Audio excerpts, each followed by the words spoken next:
메신저에 관한 이야기. 2011년 5월 23일 미국 콜로라도 보울더에서 마샬비안 서머즈에게 게시되었다. 오늘 우리는 메신저에 관해 이야기할 것이다. 이 이야기가 제대로 이해될 수 있다면 여기에는 큰 힘과 의미가 담겨 있다. 왜냐하면 메신저는 비록 외관상으로는 보통 사람처럼 보일지라도 보통 사람이 아니기 때문이다. 그는 겸손한 사람이므로 어떤 식으로도 자신을 추켜 세우지 않을 것이다. 그는 남에게 인정받고자 하는 것이 아니라 자신을 만나서 신의 새 계시를 받아들이기로 되어 있는 사람들과 깊은 관계를 맺고자 한다. 이런 의미에서 그는 수수하게 지내며 다른 사람들에게 계속 침묵을 지키며 살아갈 것이다. 그가 알리려는 것은 자신이 아니라 계시이다. 왜냐하면 그것 때문에 그가 여기 왔기 때문이다. 그가 세상에 있는 이유는 바로 계시를 알리는 것이다. 그러나 그 역시 오랫동안 이것을 알지 못하였다. 왜냐하면 나이가 한참 들어 계시를 받을 준비가 되었을 때, 즉 계시를 받는 데 필요한 긴 준비를 시작한 다음 계시 자체를 받을 준비가 되었을 때 그에게 부름이 왔기 때문이다. 그는 이 준비를 해내는데 40년이 걸렸다. 40년 동안 대기 상태로 있으면서 어떤 결과도 없고 자신이 하는 일의 중요성도 알지 못한 채 광야를 걸어가야만 했다. 40년 동안 자신의 가족 말고는 중요한 다른 책무 없이 지내야 했고 40년 동안 메신저가 되는데 필요한 믿음과 자신감을 키우고 충성심과 성실성을 다져야 했다. 그가 세상에 파견되기 전에 천사의 무리는 그를 준비시켰으며 그의 마음 깊은 곳에 의식과 이해력을 심어 놓았다. 즉, 그가 나중에 우주로부터 그리고 우주에서 가장 진보한 종족들로부터 암과 지혜를 가져올 것이라는 의식을 심어 놓았고 지구의 미래에 대한 이해력, 즉 인류가 진화해 나가는 방향과 진화 과정에서 만나는 큰 위험들에 대한 이해력을 심어 놓았으며 그가 세상에서 성장해 나갈 때 그에게 더 깊은 원숙함을 가져다 줄 인간관계에 대한 더 깊은 이해력을 심어 놓았다. 이것들은 모두 그의 마음, 표면 아래, 내면 깊숙한 곳에 심어졌다. 그래서 나중에 발견되고 나중에 드러나고 나중에 계시 자체와 공명하도록 해놓았다. 왜냐하면 그가 세상에 오기 전에 계시가 내면에 심어져야 그에게 낯설지 않을 것이기 때문이다. 그는 미국의 한 보수적인 가정으로 보내졌다. 그 가정은 그의 위대한 운명과 깊은 이해력을 알지 못하였다.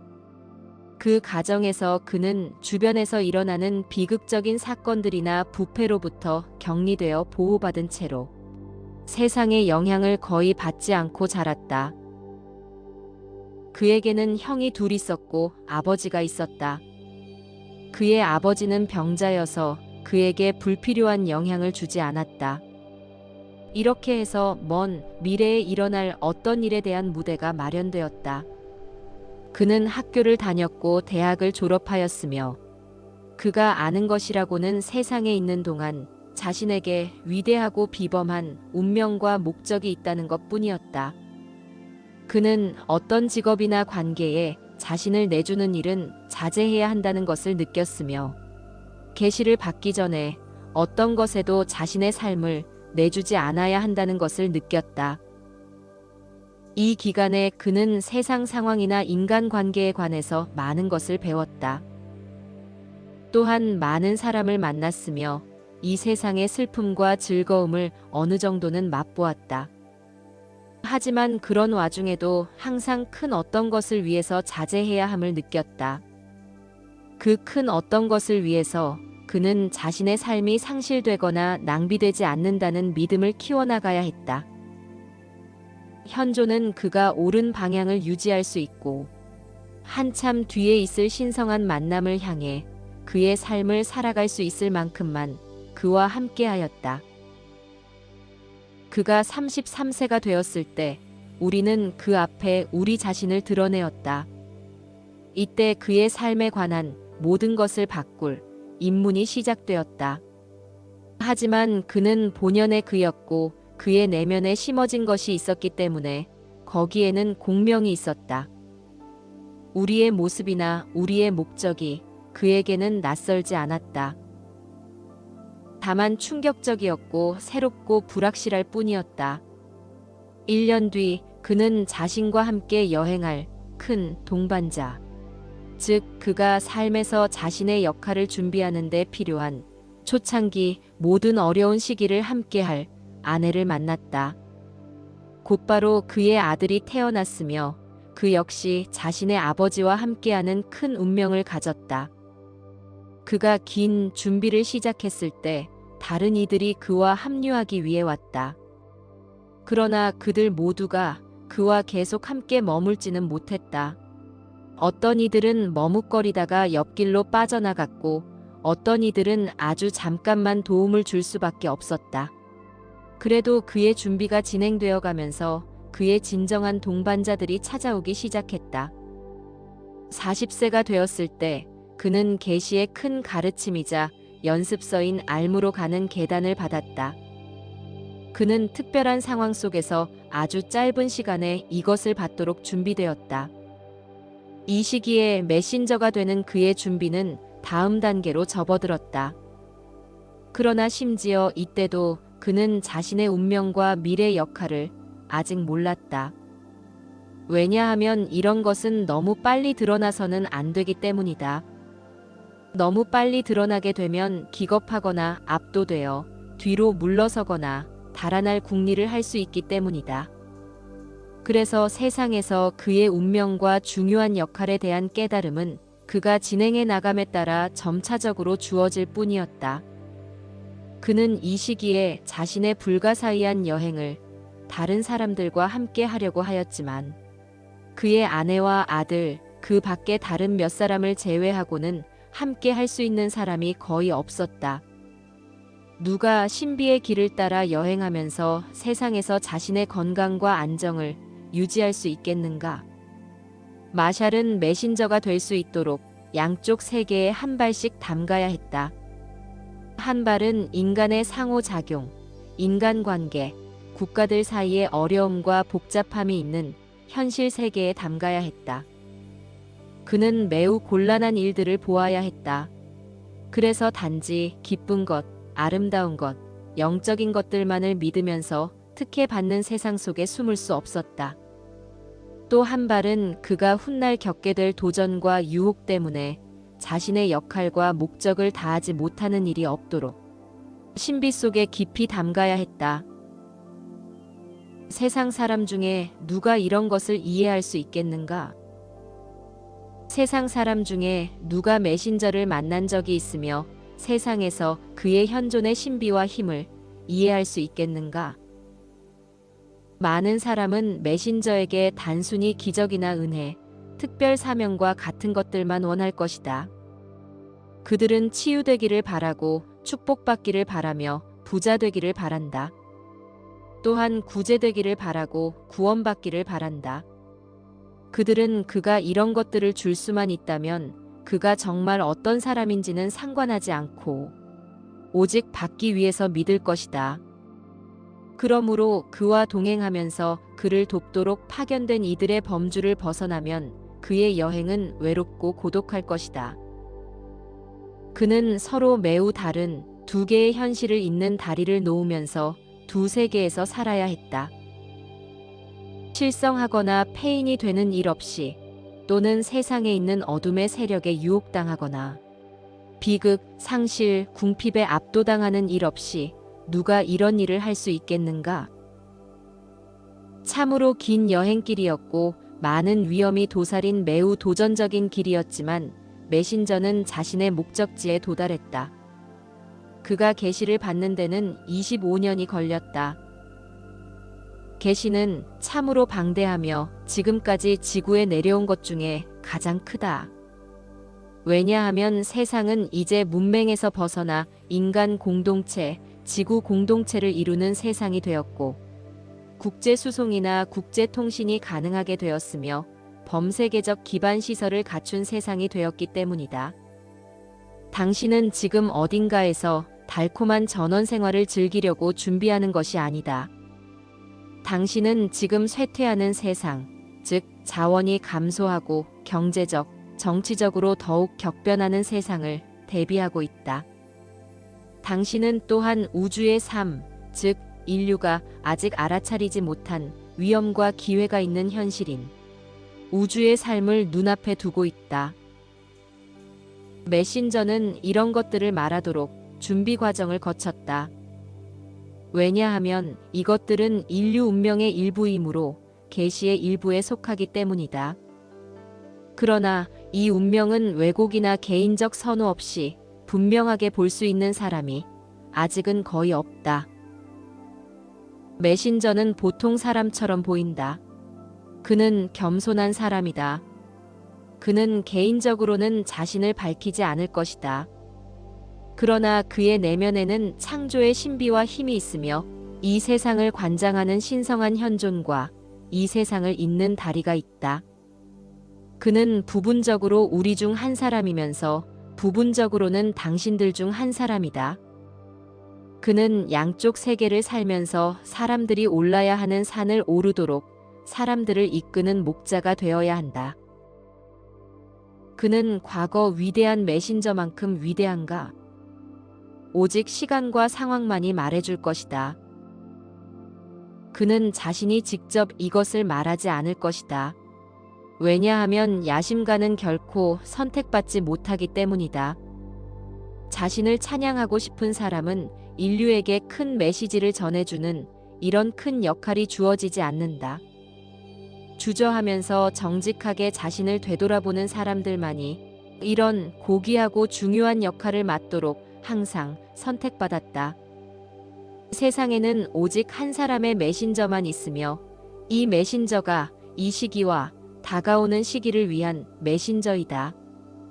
스스로 메신저라고 주장하는 다른 누구도 계시를 가져올 수 없다. 다른 누구도 메신저가 여행해야 했던 여정을 여행할 수 없다. 다른 사람들은 선물이 필요한 곳에 소중한 선물을 베풀 것이며 결국에는 모든 사람은 이처럼 선물을 베푸는 일을 하도록 되어 있다. 왜냐하면 선물을 베푸는 일이 개개인들이 살아가는 목적의 일부이기 때문이다. 모든 사람은 더 큰 현존과 힘의 전달자가 될 것이다. 그러나 메신저는 오직 한 사람뿐이며 그의 메시지는 인류의 이해 방향을 바꿀 것이며 큰 변화를 이야기할 것이다. 그리고 그 변화는 인류의 운명과 진화가 나아가는 방향을 바꿀 것이다. 신의 새 메시지가 없다면 인류는 지구에서 영향력을 행사하기 위해 이미 이곳에 와 있는 외세에 취약해지면서 엄청난 갈등과 급격한 쇠락 속에 빠질 것이다. 사람들은 지금 자신들이 벼랑 끝에 서 있음을 깨닫지 못하고 있다. 인류는 지금 큰 변화 앞에 있을 뿐만 아니라 예속당하기 직전에 놓여 있다. 이것이 세상에 있는 큰 어둠이며 대부분의 사람이 너무 두려워 생각조차 해볼 수 없는 큰 어둠이다. 그러나 이것은 인류가 준비해야 할 어떤 것이다. 그래서 신이 새 계시를 주었다. 새 선지자가 세상에 왔다. 그를 판단하고 싶으면 그렇게 해보라. 그를 찬양하든 부정하든 그를 위대한 자라고 부르든 아니면 다른 말로 부르든 당신이 하고 싶은 대로 해보라. 그러나 사람들의 판단은 실제와는 무관하다. 왜냐하면 사람들이 원하는 것은 신이 아는 것과 다르기 때문이다. 사람들이 생각하는 것과 세상이 가고 있는 곳은 다르다. 메신저는 받아들여지지 않을 것이고 조롱당할 것이다. 사람들은 그를 공격할 것이고 그가 존재한다는 사실이나 그가 선포하는 말에 위협받는 것을 느낄 것이다. 그것은 그의 말이 잘못되어서가 아니라 신이 다시 말했다는 사실을 그들이 받아들일 수 없기 때문이다. 그들에게는 자신의 처지나 관념, 또 기존에 자신이 몸 바쳐 일했던 것을 다시 생각해 볼 만한 용기나 겸손이 없다. 이것이 메신저를 만나는데 도전이다. 그는 완전히 새로운 현실을 자신의 안팎에 가져오고 자신을 통해서 가져온다. 인류는 아직 이 현실을 집단적으로 받아들일 만큼 성숙하지 않았다. 오직 개개인들만이 그를 받아들일 준비가 될 것이다. 왜냐하면 이들은 자신들의 삶에서 겪은 경험이나 환멸, 실망 등을 통해 준비되었기 때문이다. 새 계시를 기다리는 사람들이 많이 있다. 그들은 메신저가 있다는 것을 알아야 한다. 왜냐하면 메신저는 힘과 현존이 세상에 되돌아왔다는 증거이기 때문이다. 그 증거를 보려면 당신은 맑은 눈으로 바라보아야 한다. 당신은 귀를 기울여야 하며 내면 깊이 귀 기울여야 한다.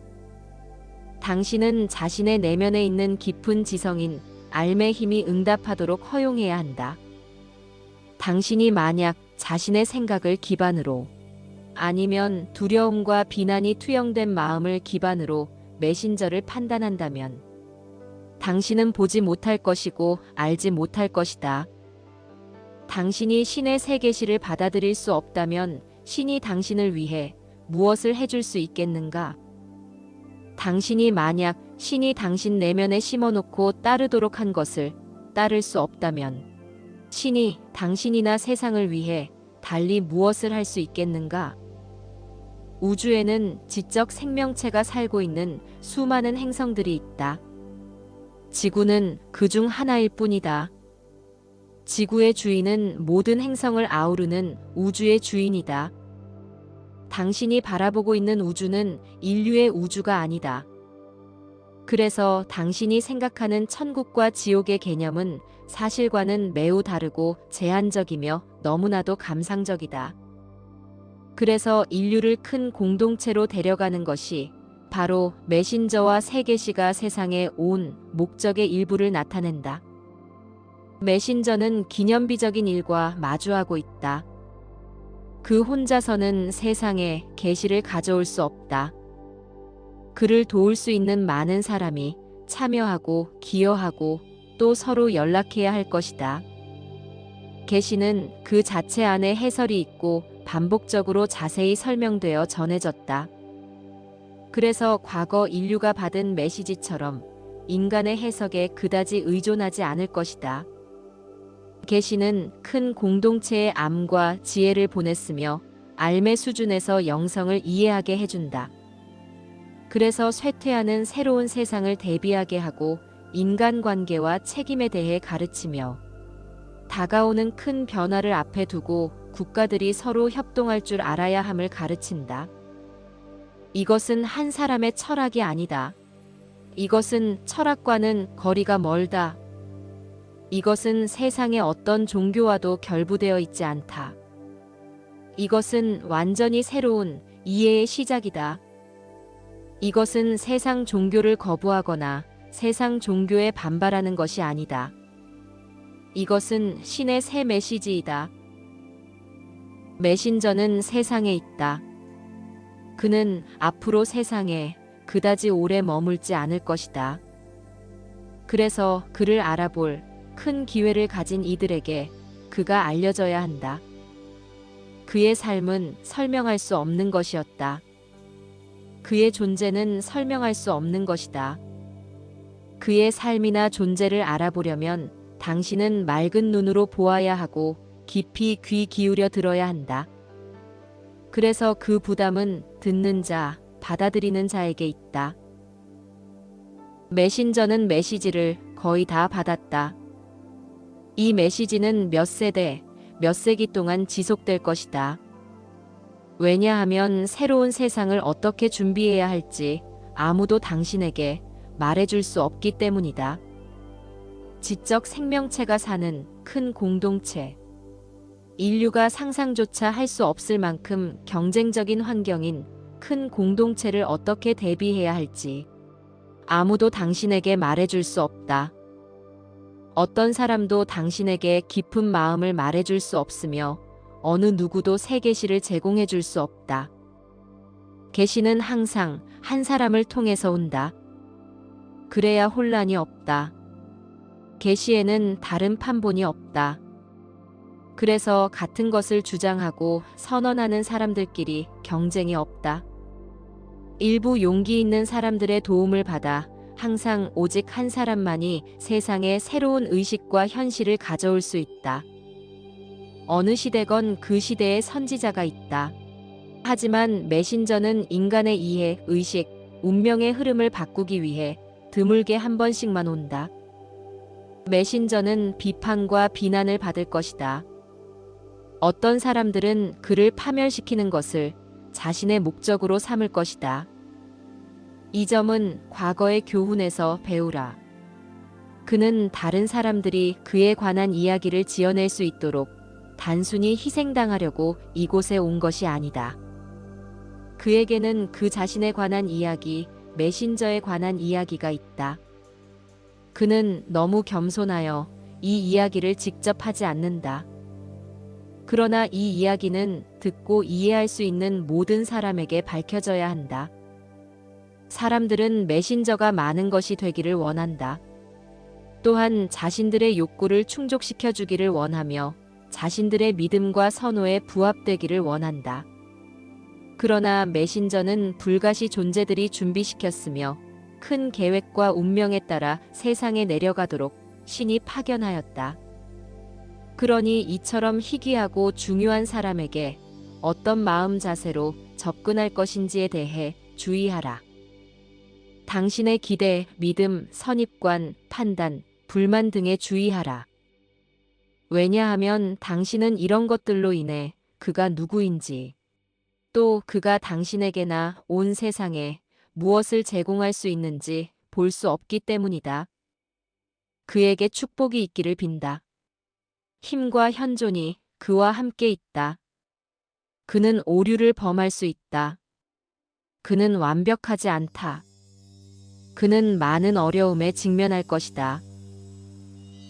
완벽한 것은 그 안에 있는 것, 그와 함께하는 것, 그를 통해서 나오는 것이다. 그의 삶은 바로 이것의 매개체다.